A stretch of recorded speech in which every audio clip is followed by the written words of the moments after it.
پارے سے ہمارا درس قرآن مجید چل رہا ہے؟ نمبر 4. ٹھیک ہے نا جی. سورت کون سی ہے؟ آیت کریمہ نمبر کون سی ہے جی؟ آل عمران کی آیت کریمہ نمبر 126 کا ترجمہ اور تفسیر آج ہونی ہے. اچھا جی یہ جو آیت کریمہ ہے نا 126 آیت کریمہ، ٹھیک ہے نا جی، اور پھر آگے 127 ان کا ماقبل آیات کے ساتھ ربط ہے. سمجھ آگئی جی؟ ماقبل آیات جو شروع ہوتی ہیں جی 121 22 23 24 25 26 ان میں 2 غزووں کا ذکر ہے. کتنے غزووں کا؟ 2.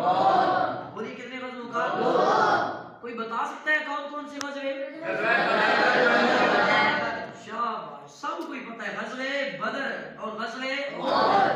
جب آپ غزوے بدر اور غزوے احد کے متعلق ٹھیک ہے نا جی معلومات لینا چاہیں تو آپ کس پارے کو کھولیں گے؟ نمبر 4. کون سی سورت؟ آیت کریمہ نمبر کون سی؟ 121 22 23 24 25. ان آیات کو کھول کے ترجمہ کریں گے، تفسیر کریں گے، ٹھیک ہے نا جی، اور ان سے ریلیٹڈ جو تفاسیر میں احادیث پڑھیں گے تو آپ کو انشاءاللہ غزوہ بدر اور غزوہ احد کے متعلق مکمل معلومات اور مستند اور اتھینٹک مل جائیں گے. اچھا، اللہ رب العالمین کے نظرات شاہ فرماتے ہیں وَمَا جَعَلَهُ اللَّهُ إِلَّا بُشْرَى لَكُمْ، اور اللہ رب العالمین نے اس کو کیا جی؟ اس کو کس کو؟ یعنی نزول ملائکہ کو. اور غزوہ بدر میں نزول ملائکہ ہوا نا، اللہ رب العالمین نے نزول ملائکہ کو بشرا لکم تمہارے لیے خوشخبری بنا دیا. تمہارے لیے کیا بنا دیا؟ بولو کہ ہم کیا بنا دیا؟ خوشخبری بنا دیا. اچھا جی، وَلِتُطْمَئِنَّ قُلُوبُكُمْ بِهِ، اور اللہ رب العالمین نے اس سے کیسے؟ نزول ملائکہ سے، ملائکہ کو نازل فرما کر اس سے تمہارے دلوں کو اطمینان عطا کیا. بولیے کیا عطا کیا؟ بولو کیا عطا کیا؟ اطمینان. آگے نہ سمجھ ہے، غزوہ بدر ہے، ٹھیک ہے نا جی. اچھا، بدر میں، میدان بدر میں ایک طرف مسلمان ہے، دوسری طرف کفار ہے. کفار کی تعداد آپ کو پتہ ہے کتنی تھی جی؟ 1000 تعداد تھی. اونٹ بھی تھے، اس کے بعد گھوڑے بھی تھے، اور اسلحہ بھی پورا تھا. مسلمانوں پر ایک ابتداءً کفار کا رعب تھا. کفار کا بولیے کیا تھا؟ رعب تھا. ٹھیک ہے نا جی. اور اس رعب کو اللہ رب العالمین نے فرشتوں کو بھیج کر اس رعب کو رفع کر دیا، دور کر دیا. ٹھیک ہو گیا جی. تو اللہ رب العالمین فرماتے ہیں کہ وہ فرشتوں کا نازل ہونا ایک تو تمہارے لیے خوشخبری تھا، دوسرا تمہارے دلوں کا اطمینان تھا. دلوں کا بولیے اطمینان تھا. اچھا جی، آگے رب العزت فرماتے ہیں وَمَن نَصْرُ إِلَّا مِنْ عِنْدِ اللَّهِ. ترجمہ آپ کریں گے وَمَن نَصْرُ إِلَّا مِنْ عِنْدِ اللَّهِ، اور مدد صرف اللہ کے پاس ہے. مدد صرف کیا ہے؟ یہ جو ما ہے نا، ما یہ نافیہ ہے، اللہ کے ساتھ اس کا کیا ہے؟ استثناء ہے. مدد صرف کس کی طرف سے ہے؟ اللہ کی طرف سے. العزیز الحکیم، جو غالب، بہت غالب حکمت والا ہے. لِيَقْطَعَ طَرَفًا مِّنَ الَّذِينَ كَفَرُوا، تاکہ رب ذوالجلال کاٹ دے. کیا کر دے؟ کفار میں سے ایک گروہ کی جنیں، کفار میں سے ایک گروہ کی جنیں. او یکبتہم، اور رب ذوالجلال ان کو شکست خوردہ کر دے. رب ذوالجلال ان کو کیا کر دے؟ بولیے بنا. فَيَنْقَلِبُوا خَائِبِينَ کا ترجمہ آپ کیا کریں گے؟ فَيَنْقَلِبُوا خَائِبِينَ، تاکہ وہ نادم ہو کے لوٹے. تاکہ وہ نادم ہو کے، پیشمان ہو کے، ذلت اور رسوائی لے کے کیا کریں؟ لوٹے. ٹھیک ہو گیا جی. اچھا، اس میں بات کی ہے کفار چونکہ مکہ المکرمہ سے نکلے تھے بڑے جوش کے ساتھ، بڑے بلندے کے ساتھ، بڑے غرور کے ساتھ، بڑے تکبر کے ساتھ، اور اس زوم، اس خیال، اس تصور، اس کنسیپٹ، اس نظریے کے ساتھ کہ اتنی زیادہ ہم فوج کا انبار لے کر جا رہے ہیں. ٹھیک ہے جی، اسلحہ بھی ہے، گھوڑے بھی ہیں، اونٹ بھی ہیں، تیر بھی ہیں، تلواریں بھی ہیں، نیزے بھی ہیں، بھالے بھی ہیں، ڈیفنس کا پورا سامان ہے ہمارے پاس. تو ہم اور عورتوں کو لے کر جا گئے تھے جی ہے رات کے وقت انہوں نے جناب عورتوں کو نچوایا بھی اور وہ سارے کے سارے مشاغل کیے اور وہ ٹھیک ہے نا جی اور اس زوم میں تھے کہ ہم غلبہ پا لیں گے. ہم کیا پا لیں گے؟ غلبہ. لیکن رب ذوالجلال فرماتے ہیں کہ اللہ رب العالمین نے ان میں سے ایک گروہ کی جڑیں کاٹ دی اور ان کو شکست خوردہ کر دیا. جب واپس آئے تو نادم ہو کر آئے. کیا ہو کر آئے؟ نادم ہو کر پشمان ہو کر شرمندہ ہو کر واپس لوٹے. جو مکے سے نکلے تھے بڑے تکبر کے ساتھ اللہ رب العالمین نے ان کو شکست خوردہ کر کے نادم اور پشمان اور رسوا کر کے مکہ المکرمہ میں واپس لوٹا دیا. لیس لک من الامر شیء. ٹھیک ہے جی اے معبود اے مخاطب ٹھیک ہے آپ کی اختیار میں نہیں ہے. او یتوب علیہم کہ رب ذوالجلال ان کی توبہ قبول کرے او یعذبہم یا ان کو عذاب. فانہم ظالمون. کیا ترجمہ کرو گے؟ بے شک وہ کیا ہے؟ ظالم ہے. اگلا ترجمہ کریں جی وَلِلَّهِ مَا فِي السَّمَاوَاتِ وَمَا فِي الْأَرْضِ. اور اللہ تعالیٰ کے لیے جو کچھ آسمانوں میں ہے جو کچھ آسمانوں میں ہے جو کچھ زمینوں میں ہے کس کے لیے؟ اللہ کے لیے. اگلا ترجمہ کریں گے یغفر لمن یشاء. جس کو چاہتا ہے کیا کر دیتا ہے؟ معاف فرما دیتا ہے.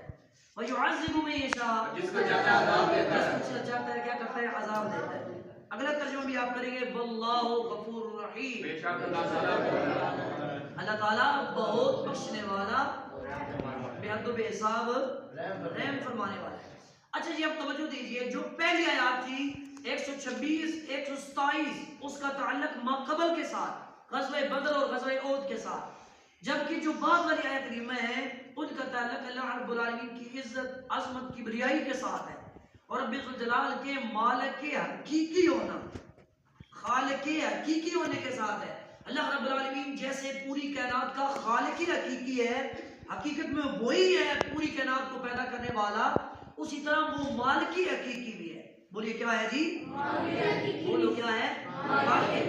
یہ کریمہ ہر بندہ مومن کو یہ تصور دیتی ہے یہ کنسیپٹ اور یہ نظریہ دیتی ہے کہ انسان کے پاس جو کچھ بھی کھانے کو ہے جو کچھ بھی پہننے کے لیے جو کچھ بھی رہنے کے لیے جتنے بھی ذریعے معاش ہیں رزق کمانے کے روٹی کمانے کے پیسہ کمانے کے دولت اکٹھے کرنے کے جتنے بھی ذرائع ہیں اور جتنے بھی اسباب زندگی ہیں زندگی گزارنے کے اسباب ہیں ٹھیک ہے جی یہ ساری کی ساری چیزیں کپڑا ہو مکان ہو گھر ہو سواری ہو کوئی بھی چیز ہو انسان اس کا مالک ہے مجازی. بولو کیا ہے جی؟ مجازی. بولو کیا کرے جی؟ مجازی. کیا ترجمہ کرو گے؟ چلو درس نظامی والے تو سمجھ آئیں گے مجازی جو ہے حفظ والے کیسے سمجھیں گے. مجازی کا مطلب ہوتا ہے بیٹا جی عارضی. کیا کا مطلب ہے؟ عارضی. ٹھیک ہے جی عارضی ہم ساری کی ساری چیزوں کے مالک ہیں حقیقت میں مالک کون ہے؟ بولیے اللہ. للہ ما فی السماوات و ما فی الارض. جو کچھ آسمانوں میں جو کچھ زمینوں میں ہے کس کا ہے؟ اللہ کا. تو ہر چیز کو جب ہم استعمال کرتے ہیں تو حقیقی مالک ہونے کے تصور سے اس کو استعمال نہ کریں بلکہ یہ سمجھ کے استعمال کریں کہ ہر چیز ہمارے پاس اللہ تعالیٰ کی عطا کردہ کیا ہے؟ امانت ہے. بولیے کیا ہے؟ ہر چیز اللہ تعالیٰ کی بولیے عطا کردہ کیا ہے؟ امانت. جب ہر چیز اللہ تعالیٰ کی عطا کردہ امانت سمجھ کے یوز کریں گے تو پھر استعمال کے بعد اس چیزوں کو پا لینے کے بعد ٹھیک ہے ہماری زبان سے خود بخود کلمات تشکر ادا ہوتے چلے جائیں گے. ٹھیک ہے نا جی ہمیں کھانے کو ملے گا کھا کر ہم شکر کریں گے پہننے کو ملے گا پہن کے شکر کریں گے رہنے کو ملے گا رہ کے شکر کریں گے سواری ملے گی سوار ہو کر ہم شکر کریں گے. زندگی کے جتنے بھی اسباب ملیں گے ہم ان کو لے کر کیا کریں گے؟ شکر کریں گے.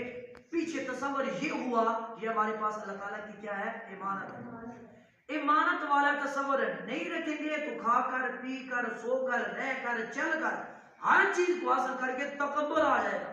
میں ہی ہوں ان چیزوں کا مالک جو میں نے پہنی ہوئی ہیں میں ہی ہوں ان چیزوں کا مالک جو میں کھاتا ہوں میں ہی ان چیزوں کا مالک جن میں میں رہتا ہوں میں ہی ان چیزوں کا مالک جس پہ میں سفر کرتا ہوں. تو اس کے پیچھے تصور یہ ہوا کہ میں ہی اس کا مالک ہوں تو یہ تصور غرور تکبر انا پیدا کر دے گا. غرور تکبر انا انسان کو تباہ و برباد کر دے گی. آگے فرمایا یعذب من یغفر لمن یشاء و یعذب من یشاء. جس کو چاہے معاف فرما دے جس کو چاہے عذاب دے. یاد رہے اللہ رب العالمین کی ذات با اختیار ہے مختار خود ہے. اللہ رب العالمین کی ذات سے کوئی بندہ نہیں پوچھ سکتا کہ فلاں بندہ وہ اتنا سیاکار بدکار گناہگار تھا، گناہوں کا ایک پہاڑ تھا اس کے پاس، ٹھیک ہے جی، گناہوں کے دفاتر تھے اس کے پاس، اس کے باوجود بھی زانی بھی تھا، شرابی بھی تھا، ٹھیک ہے، رشوت خور بھی تھا، سود بھی لیتا تھا، قاتل بھی تھا، زانی بھی تھا، بے شمار گناہوں میں وہ ملوث تھا، اتنا بڑا سیاکار بدکار گناہگار اس کو کیوں بخش دیا گیا؟ یہ کیوں کا سوال اللہ رب العالمین کی ذات سے کوئی کر سکتا نہیں۔ سمجھ آگے، وہ چاہے تو بڑے سے بڑے گناہگار سیاکار کو معاف فرما دے، معاف فرمانے کو کیا ہے؟ قادر ہے، وہ مستغنی ہے اس بات سے کہ اس سے کوئی پوچھے، کوئی سوال کرے، ٹھیک ہو گئے۔ اور دوسری طرف ایک بڑا متقی پارسا زاہد جو بڑی بڑی نیکیوں کرنے والا، نیکیوں کے انبار لے کر آئے، اور ممکن ہے کہ اللہ رب العالمین اس کی گرفت بھی فرما دے، اس سے بھی حساب کتاب کرے، تو اگر اللہ تعالیٰ بڑے سے بڑے نیک سے حساب لے پھر بھی اس سے پوچھ سکتا کوئی نہیں، بڑے سے بڑے گناہگار کو معاف فرما دے تو اس سے پوچھ سکتا کوئی نہیں، واللہ غفور رحیم۔ لیکن انسان کو کیا کرنا چاہیے؟ عاجزی کے ساتھ، انکساری کے ساتھ زندگی بسر کرنی چاہیے، اور دو کیفیات کو اپنے دلوں میں اور اپنے ذہنوں میں یکجا کر کے جو بندہ مومن رکھتا ہے وہ نجات پانے والا ہے۔ دو کیفیات، کتنی بولیں گے؟ حدیث پاک میں آتا ہے دو کیفیات نجات پانے والے۔ کون سی جی؟ گناہوں کی طرف تصور کرے، اپنے خیال کرے تو ڈر جائے، کیا کرے؟ ڈر جائے، اپنے گناہوں کی طرف نظر کرے تو کیا کرے؟ ڈر جائے، لیکن جب اللہ کے فضل کرم احسان کی طرف توجہ ہو تو پھر ایک آس لگ جائے، ایک امید لگ جائے۔ یہ دونوں کیفیات بندہ مومن کے دل میں ہونی چاہیے۔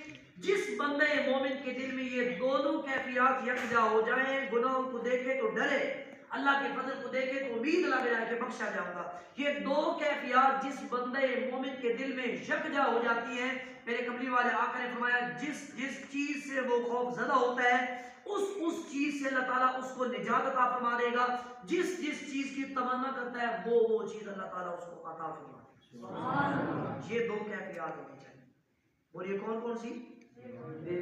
گناہوں کی طرف توجہ جائے تو کیا؟ ڈر جائے، لیکن اللہ کے کرم اور فضل کے، اللہ کے کرم کی طرف دیکھے تو کیا؟ امید لگ جائے، آس لگ جائے، یہی ہونی چاہیے۔ دعا ہے کریم پروردگار عالم ہمیں آج بھی انکساری کے ساتھ زندگی بسر کرنے کی توفیق عطا فرمائے، اور ہمیشہ ہماری نظر ایک نظر اپنے گناہوں پہ رہے تو ہم ڈرتے رہیں، ایک نظر اللہ کے فضل پر رہے تو ہم پر امید رہے۔ اللہم صلی علی سیدنا محمد وبارک وسلم۔ ربنا آتنا فی الدنیا حسنۃ وفی الآخرۃ حسنۃ وقنا عذاب النار وادخلنا الجنة مع الأبرار یا عزیز یا غفار یا رب العالمین۔ یا الہ العالمین، آج عظمت والا، شان والا، برکت والا دن ہے، جمعۃ المبارک۔ الہ العالمین ہم سب کے صغیرہ کبیرہ گناہوں کو معاف فرما، ہم سب کے والدین، اساتذہ، طلباء کے الہ العالمین صغیرہ کبیرہ گناہوں کو معاف فرما۔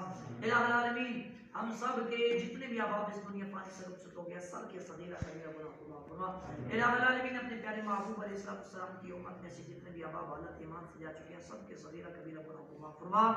ربنا اغفر لی ولوالدی وللمؤمنین یوم یقوم الحساب۔ یا الہ العالمین عالم اسلام کو اتحاد اتفاق عطا فرما کے پوری دنیا میں الہ العالمین اسلام کا بول بالا فرما، کفر کا منہ کالا فرما۔ وصلی اللہ تعالی علی خیر